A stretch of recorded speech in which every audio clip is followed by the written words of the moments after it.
हरियाणा की हर अपडेट के लिए बेल आइकन दबाएं और सब्सक्राइब करें STV हरियाणा न्यूज। नमस्कार, हरियाणा न्यूज देख रहे हैं आप और मैं हूं आपके साथ सोनिया सतानी। तो रुक कर लेते सुपरफास्ट खबरों की ओर। प्रधानमंत्री नरेंद्र मोदी ने बुधवार को सभी राज्यों के मुख्यमंत्रियों और प्रतिनिधियों के साथ कोरोना के बढ़ते संकट को लेकर मीटिंग की। पीएम मोदी ने सभी राज्यों को निर्देश दिया है कि एक बार फिर टेस्टिंग, ट्रैकिंग और ट्रीटमेंट पर जोर देने की जरूरत है। महाराष्ट्र, पंजाब, केरल जैसे राज्यों में बढ़ रहे मामलों पर प्रधानमंत्री नरेंद्र मोदी ने चिंता व्यक्त की।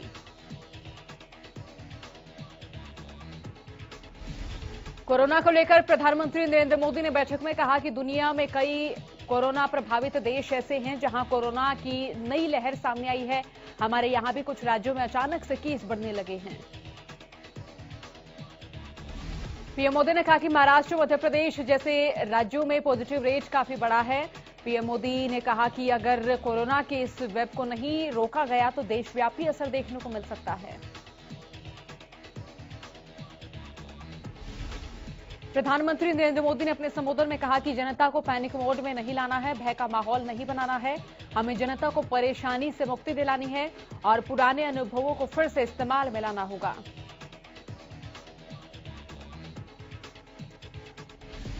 मुख्यमंत्रियों के साथ बैठक में पीएम मोदी ने कहा कि टेस्ट, ट्रैक और ट्रीट को फिर से गंभीरता से लेना होगा। टेस्टिंग को बढ़ाना होगा। RT-PCR टेस्ट की संख्या 70% से ऊपर लानी होगी। पीएम नरेंद्र मोदी बोले कि अब टियर 2 और टियर 3 शहरों में कोरोना के केस बढ़ रहे हैं। अगर इन्हें नहीं रोका तो गांव में मामले बढ़ सकते हैं और फिर कोरोना को संभाल पाना मुश्किल होगा। हरियाणा विधानसभा के बजट सत्र में 8वें दिन की कार्रवाई कल सुबह 10 बजे तक के लिए स्थगित कर दी गई है। सदन में कांग्रेस विधायक किरण चौधरी सरकार पर सवाल दागते हुए बोली कि बीपीएल के मानदंडों को संशोधित करने के लिए सरकार क्या विचार कर रही है। कांग्रेस विधायक किरण चौधरी के इस सवाल पर डिप्टी सीएम दुष्यंत चौटाला ने कहा कि बीपीएल परिवार में वार्षिक आय को 1,80,000 कर दिया गया है।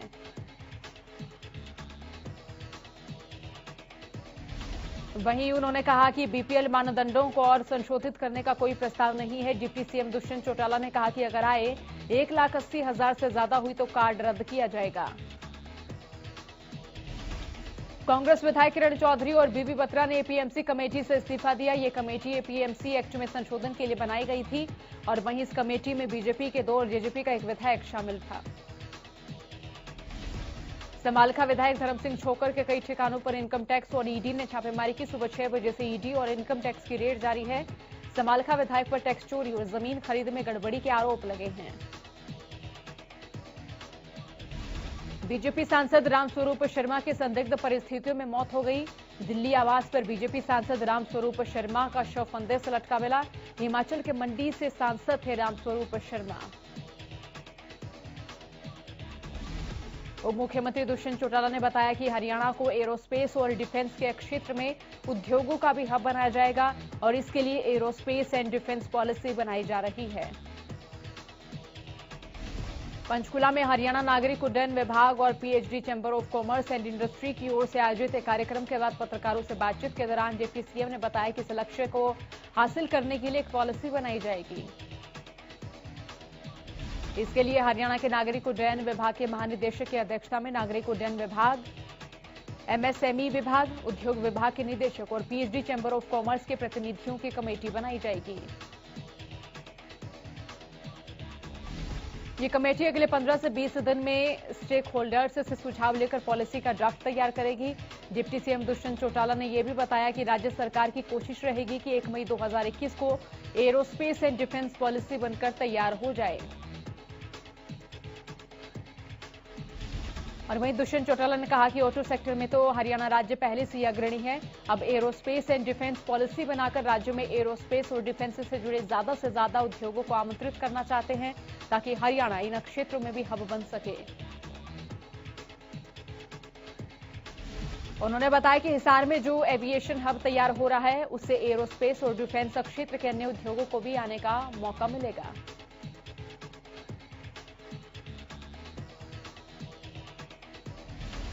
प्रदेश में लगातार कोरोना के आंकड़ों में बढ़ोतरी दर्ज की जा रही। बीते 24 घंटे में 523 नए मरीजों की पुष्टि हुई।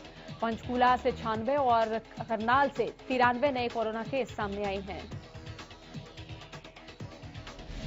वहीं गुरुग्राम से 84 और कुरुक्षेत्र से 56 नए मामले सामने आए हैं। इसी के साथ यमुनानगर से 49 और अंबाला से 45 नए केस सामने आए हैं।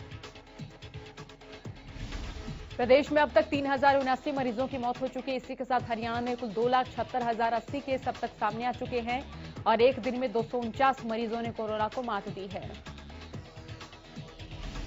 पानीपत में कोरोना के 9 नए केस सामने आए हैं। पानीपत के सीएमओ डॉक्टर संतलाल वर्मा ने बताया कि मंगलवार को 631 सैंपल लिए गए थे। और वहीं अभी तक पानीपत में कुल पॉजिटिव केस 11,071 केसों में से 89 एक्टिव हैं और अब तक कुल 10,818 रिकवर हो चुके हैं। वहीं अभी तक 159 मौतें हो चुकी हैं। पानीपत के सीएमओ डॉक्टर संतलाल वर्मा ने जानकारी देते हुए बताया कि हरियाणा के कई जिलों में कोरोना के नए केस काफी बढ़ते हुए नजर आ रहे हैं। उन्होंने जानकारी देते हुए ये भी बताया कि हमें ईमेल के जरिए स्वास्थ्य मंत्री अनिल विज का संदेश मिला है, जिसमें जिला उपायुक्त, पुलिस अधीक्षक, सिविल सर्जन के अंतर्गत एक कमेटी बनाई जाएगी जो कोरोना संक्रमण जहां जहां फैल रहा है उस पर विशेष ध्यान रखेगी। प्रदेश भर में कोरोना एक बार फिर अपने पैर पसारता नजर आ रहा है। कोरोना संक्रमण कम होने पर लोगों ने लापरवाही बरतनी शुरू कर दी है, लेकिन अब ये लापरवाही महंगी साबित हो रही है। पानीपत के जिला उपायुक्त धर्मेंद्र सिंह और एसपी शशांक कुमार ने लोगों से कोरोना गाइडलाइन का पालन करने की अपील की है। पानीपत के जिला उपायुक्त धर्मेंद्र सिंह ने कहा कि सरकारी विभाग के लोग ही कोरोना गाइडलाइंस का पालन नहीं कर रहे हैं, इसीलिए उन्होंने सभी से अपील की है कि कोरोना गाइडलाइन का पालन करें और कोरोना के बढ़ते संक्रमण को कम करें। चरखी दादरी नगर परिषद शहर में फैली गंदगी और सीवरेज ब्लॉकेज की समस्या से कुछ हद तक शहरवासियों को राहत दिलाने जा रहा है और इसके लिए शहर के अंदर चल रही सभी पशु डेयरियों को शिफ्ट किया जाएगा। शहर में चल रही पशु डेयरियों से पूरे दिन पशुओं का मलमूत्र निकलता रहता है और इस वेस्टेज को खाद बनाने में इस्तेमाल करने की जगह सीवर लाइन में बहाया जा रहा है। सीवर लाइनों में मलमूत्र जाने के कारण यहां पाइप लाइनें ब्लॉक हो रही हैं और यही कारण है कि इन डेयरियों के आसपास जितने भी सीवर मैनहोल डाले हुए हैं वो सभी ब्लॉकेज के कारण ओवरफ्लो हो रहे हैं, जिससे दूषित पानी मैनहोल से निकलकर सड़क पर फैल रहा है। नगर परिषद के ईओ मनोज यादव ने बताया कि शहर में फिलहाल करीब 22 पशु डेयरियां चल रही हैं, सभी का रजिस्ट्रेशन किया जा रहा है। इसके बाद इन्हें शिफ्ट किया जाएगा और उपलब्ध जमीन पर डेयरी संचालकों को मालिकाना हक भी दिया जाएगा। इसके बावजूद अगर कोई यहां अप्रूव्ड कॉलोनियों में पशु रखेगा तो उनके ऊपर कानूनी कार्रवाई की जाएगी। कुरुक्षेत्र पुलिस ने शातिर साइबर ठग को काबू किया है, जिसने उपभोक्ता के खाते से मिनटों में 3.5 लाख रुपए उड़ाए। बताया जा रहा है कि ये शातिर ठग फोन पे या फिर दूसरे ऑनलाइन माध्यम से लोगों को लिंक भेजकर उनके खाते से रुपए साफ कर देता था। कुरुक्षेत्र के अतिरिक्त पुलिस अधीक्षक रविंद्र तोमर ने मामले की विस्तार से जानकारी देते हुए बताया कि आदर्श थाना कुरुक्षेत्र में एक उपभोक्ता ने ऑनलाइन लगभग 3.5 लाख ठगी का मामला दर्ज कराया था, जिसकी पड़ताल करते हुए एक व्यक्ति को गिरफ्तार किया गया, जबकि इसके अन्य साथी फरार हैं, जिनकी तलाश की जा रही है। हांसी में लंबे वक्त से पीने के पानी की किल्लत झेल रहे ग्रामीणों ने जनस्वास्थ्य विभाग कार्यालय में जमकर नारेबाजी की। इस दौरान अधिकतर महिलाएं शामिल रहीं। पानी की किल्लत से परेशान ग्रामीणों ने विभाग के अधिकारियों को जमकर फटकार लगाई। मामले को तूल पकड़ता देख एसडीओ राजेश कुमार खुद ग्रामीणों को लेकर सामने आए और उनकी समस्या के समाधान के लिए निरीक्षण का आश्वासन दिया। विभाग के अधिकारी की ओर से मिले आश्वासन के बाद ही ग्रामीणों का गुस्सा शांत हुआ। आपको बता दें कि भाटला गांव में लंबे वक्त से पेयजल की किल्लत चल रही है। गांव में पानी पहुंचाने वाली नहर का साइज छोटा होने की वजह से टेल तक पानी नहीं पहुंच पाता, जिससे ग्रामीण परेशान हो और हर साल गर्मियों का मौसम शुरू होते ही पानी की कमी विकराल रूप धारण कर लेती है। अंबाला में भी हड़ताल का असर देखने को मिला। यहां दूसरे दिन पंजाब एंड सिंध बैंक अंबाला छावनी के सामने सभी बैंकों के कर्मचारियों और अधिकारियों ने धरना प्रदर्शन कर रैली निकाली। इस रैली में सभी बैंकों के कर्मचारियों और अधिकारियों ने हिस्सा लिया। हरियाणा बैंक एम्प्लॉइज फेडरेशन के सेक्रेटरी कॉमरेड पीसी चौहान ने बताया कि हड़ताल अंबाला में पूरी तरह से सफल रही। हड़ताल की सफलता पर उन्होंने सभी साथियों को बधाई दी और आगे आने वाली हड़ताल के लिए तैयार रहने का आह्वान भी किया। बैंक कर्मियों की हड़ताल का असर हिसार में भी देखा गया, जहां लोगों को परेशानियों का सामना करना पड़ा। उधर हड़ताली बैंक कर्मचारी सरकार के फैसले के खिलाफ नारेबाजी करते हुए रोष प्रदर्शन करते नजर आए। हड़ताली बैंक कर्मचारियों का आरोप है कि सरकार बैंकों का निजीकरण कर उन्हें पूंजीपतियों के हवाले करना चाहती है। बैंक कर्मचारियों ने कहा कि जिस तरह सरकारी संस्थाओं को बेचा जा रहा है, वो दिन दूर नहीं जब सरकार सभी सरकारी बैंकों को भी पूंजीपतियों के हवाले कर देगी, जो बहुत ही दुर्भाग्यपूर्ण होगा। बैंकों की हड़ताल का कैथल में भी खासा असर देखा जा रहा है। हड़ताल के दूसरे दिन बैंक कर्मचारी बैंक के बाहर बैठकर सरकार के फैसले के खिलाफ नारेबाजी करते नजर आए। बैंकों की हड़ताल से करीब 300 करोड़ रुपए के नुकसान का अनुमान लगाया जा रहा है। हड़ताली बैंक कर्मियों का कहना है कि सरकारी बैंकों में काम ज्यादा है, कर्मचारी कम है, जिसकी वजह से सेवाएं बाधित होती रही हैं।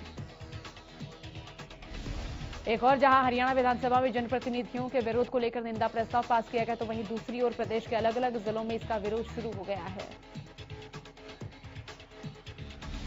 झज्जर में किसानों ने निंदा प्रस्ताव की आलोचना की। किसानों ने कहा कि हमारे वोटों से चुनकर विधायक और सांसद आगे जाते हैं और उनका विरोध करना उनका प्रजातांत्रिक अधिकार है। मंगलवार को कांग्रेस प्रदेशाध्यक्ष कुमारी शैलजा अंबाला स्थित शंभू टोल बॉर्डर पर चल रहे धरने पर पहुंची, जहां वो किसानों के धरने में शामिल हुई। कुमारी शैलजा ने कहा कि कांग्रेस सरकार बनते ही इन कानूनों को वापस किया जाएगा। मीडिया से बातचीत करते हुए कांग्रेस प्रदेश अध्यक्षा ने कहा कि सरकार का अहंकार इस वक्त चरम पर है। सरकार को आंदोलन की शुरुआत में ही कृषि कानूनों को रद्द कर किसानों से बातचीत करनी चाहिए थी। दिल्ली की सीमाओं पर जारी किसान आंदोलन का 112वां दिन है और तीनों कृषि कानूनों के खिलाफ किसानों का आंदोलन लगभग 3 महीनों से जारी है।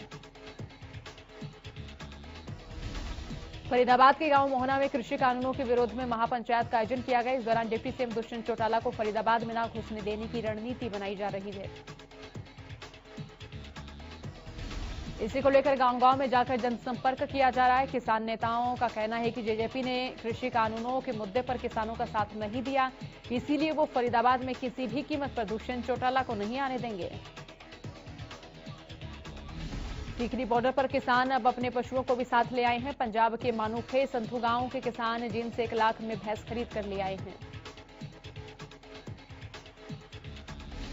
बता दें कि मुर्रार नस्ल की भैंस हर रोज 16 लीटर दूध देती है और वहीं भैंस के लिए चारे, पानी और बांट बाखर की भी व्यवस्था यहां बॉर्डर पर की गई है।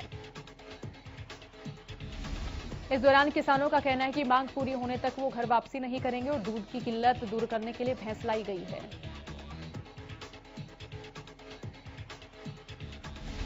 कृषि कानूनों के खिलाफ किसानों का आंदोलन लंबा होता जा रहा है। कड़ाके की सर्दी के बीच अब किसान झुलसा देने वाली गर्मी में भी आंदोलन को जारी रखने की तैयारी में हैं। सर्दी से खुद को बचाने के बाद किसान अब गर्मी और बरसात से बचने के लिए बॉर्डर पर तैयारियां कर रहे हैं और इसी कड़ी में आंदोलन में शामिल होने जींद जिले के गांव गांगुली के किसानों ने गर्मी से बचने के लिए नए आशियाने बनाने शुरू कर दिए हैं। किसानों ने बताया कि पराली और लकड़ी की सहायता से बनाए जा रहे इन आशियानों में पंखे, कूलर के साथ साथ एसी भी फिट की जा सकती है। किसानों का कहना है कि उन्होंने 1.5 साल तक पक्के मोर्चे का निर्माण कर लिया है, जो किसी भी मौसम का सामना करने में सक्षम है। सोनीपत में कोरोना संक्रमण के मामलों में एक बार फिर से बढ़ोतरी हो रही है, जिसको लेकर सड़क पर बिना मास्क के घूमने वाले लोगों के खिलाफ पुलिस ने फिर से सख्त कार्रवाई करनी शुरू कर दी है। मंगलवार को देवीलाल चौक पर पुलिस ने विशेष नाकाबंदी करके बिना मास्क लगाए घूम रहे लोगों और ट्रैफिक नियमों की अवहेलना करने वाले वाहन चालकों के खिलाफ चेकिंग अभियान चलाया।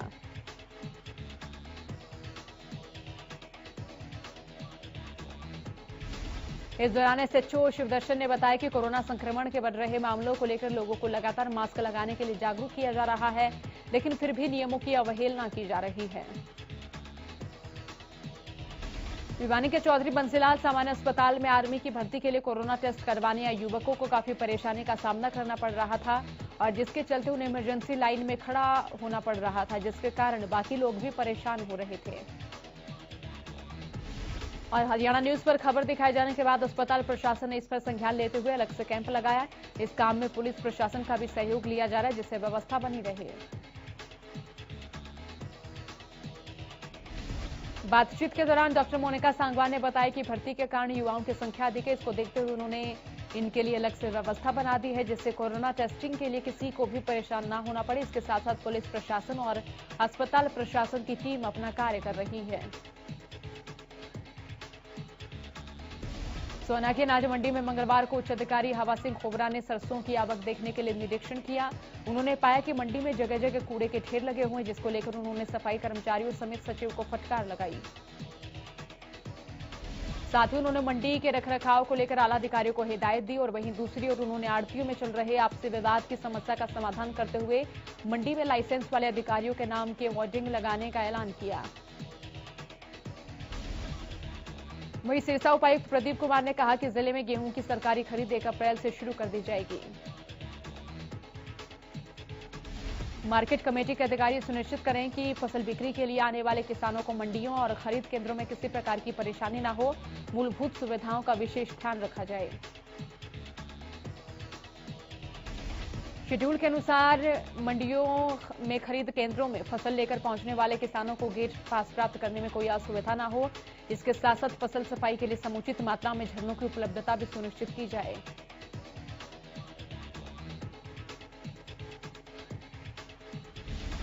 टोल कर्मियों की गुंडागर्दी का एक और वीडियो सामने आया। नांगल चौधरी में टोल कर्मी लाठी डंडों के साथ लोगों को पीटते नजर आए। मामले में पुलिस ने 8 घंटे बीते जाने के बाद भी कोई कार्रवाई नहीं की। लोगों का कहना है कि टोल पर पहले भी इस प्रकार के झगड़े हो चुके हैं और उस दौरान कार्रवाई भी की गई थी। बावजूद इसके टोल कर्मियों की गुंडागर्दी जारी। बताया जा रहा है कि लोकल लोगों से टोल लेने पर यहां विवाद हुआ था। सिरसा में मंगलवार को रोडवेज कर्मचारियों ने अपनी मांगों को लेकर जीएम को ज्ञापन सौंपा। दरअसल परिवहन निगम की ओर से 1000 ड्राइवरों को सरप्लस किया जा रहा है। इन ड्राइवरों को अलग अलग विभागों में भेजा जा रहा है। उसी के चलते हरियाणा रोडवेज तालमेल कमेटी ने जीएम को ज्ञापन सौंपा और कहा कि ड्राइवरों को सरप्लस करने की बजाय रोडवेज के बेड़े में और बसें भर्ती की जाएं। सर्व कर्मचारी संघ के जिला प्रधान मदन लाल खोत ने बताया कि पूरे हरियाणा में 2 घंटे का प्रदर्शन किया गया है। सोनीपत के अंबेडकर कॉलोनी में एचएसवीपी के कर्मचारी 150 से ज्यादा गरीब लोगों के घरों पर पीला पंजा चलाने के लिए पहुंचे, जहां कॉलोनी के लोगों ने हुड्डा के कर्मचारियों और अधिकारियों का जमकर विरोध किया, जिसके बाद कार्रवाई रोकनी पड़ी। वहीं कार्रवाई से घबराई एक महिला को सदमे के कारण बेहोशी का दौरा भी आ गया। उधर मौके पर पहुंचे पूर्व कैबिनेट मंत्री कविता जैन ने अधिकारियों से बातचीत कर फिलहाल कार्रवाई न करने की बात कही। वहीं कॉलोनी के लोगों ने एचएसवीपी के अधिकारियों पर प्राइवेट बिल्डर के साथ मिलीभगत कर गरीबों के मकान गिराने का आरोप लगाया है। गोहाना में अतिक्रमण करने वालों के खिलाफ अब अधिकारियों ने कमर कस ली है, जिसके चलते गोहाना नगर परिषद ने शहर में अतिक्रमण करने वाले दुकानदारों के बाहर रखे सामान को जब्त कर लिया। और वहीं नगर परिषद ने यह अभियान अम्बेडकर चौक से लेकर मेन चौक की पुरानी और अनाज मंडी सिविल रोड से जींद रोड पर चलाया। अभियान के चलते किसी भी दुकानदार को नहीं बख्शा गया। वित्त मंत्री निर्मला सीतारमण ने कहा कि सार्वजनिक बैंकों के निजीकरण के बाद भी सरकार अपनी पूरी जिम्मेदारी निभाएगी और इनके कर्मचारियों के हितों का पूरा ध्यान रखेगी। पूर्व वित्त मंत्री पी चिदंबरम ने कहा कि सरकार मानती है कि सप्लाई साइड सही करने से अर्थव्यवस्था ठीक हो, जबकि मांग बढ़ाने की आवश्यकता है। बजट में गरीबों की अनदेखी की गई है। बाजारों में सोने की जो वायदा कीमत है उसमें मामूली नजर आ रही है। चांदी के दाम हालांकि स्थिर नजर आ रहे हैं।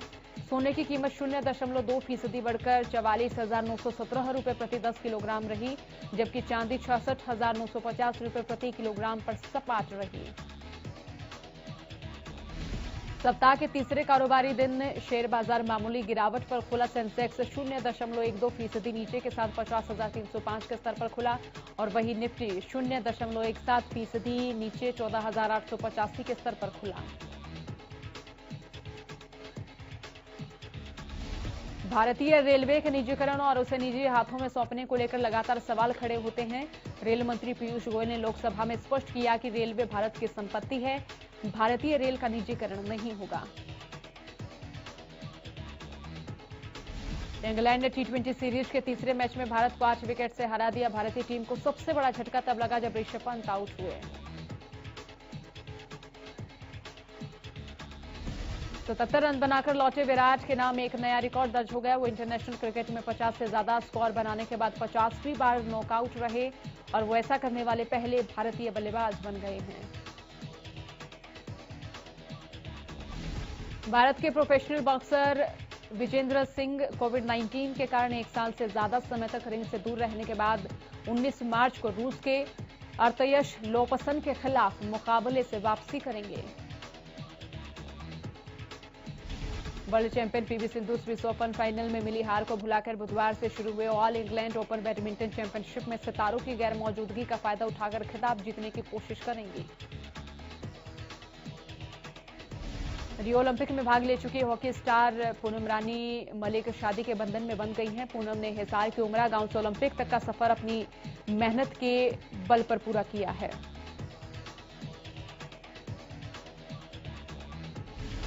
बॉलीवुड एक्टर जॉन अब्राहम की अपकमिंग फिल्म सत्यमेव जयते 2 की रिलीज डेट आउट हो गई है। फिल्म को ईद के मौके पर रिलीज किया जाएगा।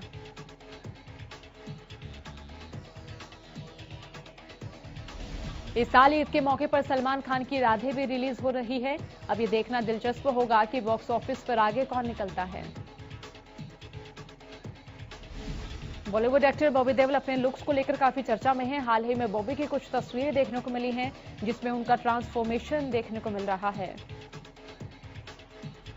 बॉलीवुड अभिनेता अमिताभ बच्चन ने अपनी बेटी श्वेता बच्चन नंदा को उनके जन्मदिवस पर शुभकामनाएं दी। अमिताभ बच्चन ने थ्रोबैक तस्वीरें साझा कर उन्हें शुभकामनाएं दी। अमिताभ बच्चन ने 2 ब्लैक एंड व्हाइट तस्वीरें पोस्ट की हैं। अमिताभ ने कैप्शन में लिखा, बेटियां बेस्ट होती हैं, श्वेता के लिए आपकी शुभकामनाओं का शुक्रिया। इसके साथ इन्होंने हार्ट इमोटिकॉन पोस्ट किया।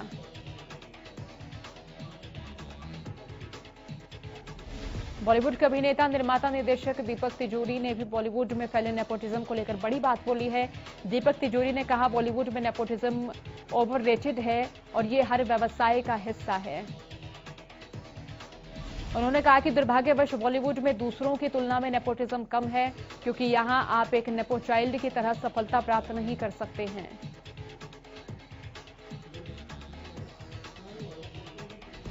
बॉलीवुड एक्टर सैफ अली खान का नया लुक सामने है। सैफ अली खान की कुछ फोटोज सामने आई हैं जिसमें वो बहुत ही अलग लुक में नजर आ रहे हैं। चेहरे पर मास्क होने की वजह से सैफ की केवल आंखें नजर आ रही है जिसमें उन्होंने लेंस लगा रखा है। इसके अलावा सैफ के हेयर स्टाइल में भी बदलाव नजर आ रहा है।